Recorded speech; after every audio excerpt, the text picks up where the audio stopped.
বাচ্চারা একদমই সবজি খেতে চায় না, চিন্তা কিসের? এরকম করে সবজি রান্না করলে আশা করি সকলে খাবে। বিশেষ করে দেখবে প্রতিদিনই বাচ্চারা কিছু না কিছু বায়না করে নিত্য নতুন কিছু খাবে বলে।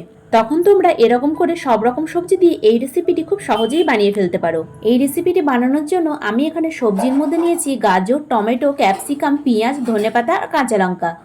কাঁচা লঙ্কার পরিবর্তে তোমরা চিলি ফ্লেক্সও দিতে পারো, কিন্তু যেহেতু এটা বাচ্চারা খাবে তার জন্য চিলি ফ্লেক্সটা না দেওয়াই ভালো।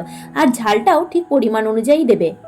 এখানে সব রকম সবজিগুলো একদম আমি সরু সরু করে কেটে নিয়েছি। গাজর, ক্যাপসিকাম, টমেটো, ধনেপাতা, পেঁয়াজ আর কাঁচা লঙ্কা। আর এই জলখাবারটা শুধু বাচ্চারাই বা কেন বলছি, বড়রাও কিন্তু এই জলখাবারটা অনায়াসেই খেতে পারে। তার জন্য সমস্ত সবজিগুলো ভালো মতো কাটা হয়ে গেছে। আর হ্যাঁ, এখানে আর যেটা লাগবে সেটা হচ্ছে আমরা যে চাল দিয়ে ভাত খাই সেই চাল নিলেই হবে, অন্য কোনো রকম গোবিন্দভোগ বা আতপ চাল নেওয়ার দরকার নেই। প্লেন সেদ্ধ চাল নিলেই হবে। তারপরে সেদ্ধ চালটা আগের দিন রাতে আমি ভিজিয়ে রেখেছি, সেটা একটু তোমাদের কষ্ট করে ভিজিয়ে রাখতে হবে।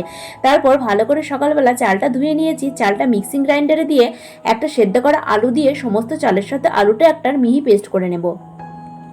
তারপরে এই ব্যাটারটার মধ্যে অল্প অল্প করে জল দিয়ে একটা ঘন ব্যাটার তৈরি করে নেব। খুব পাতলা বা খুব মোটা হবে না, একটা মাঝারি ধরনের ব্যাটার হবে।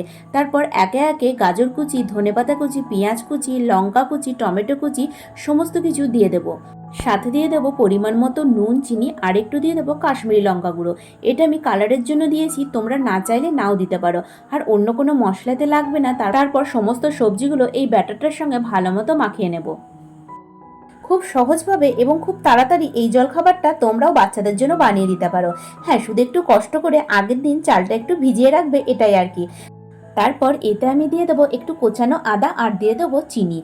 চাইলে তোমরা এর মধ্যে রসুন থেতো করে বা রসুন বেটেও দিতে পারো, আমি আর রসুনটা দিলাম না।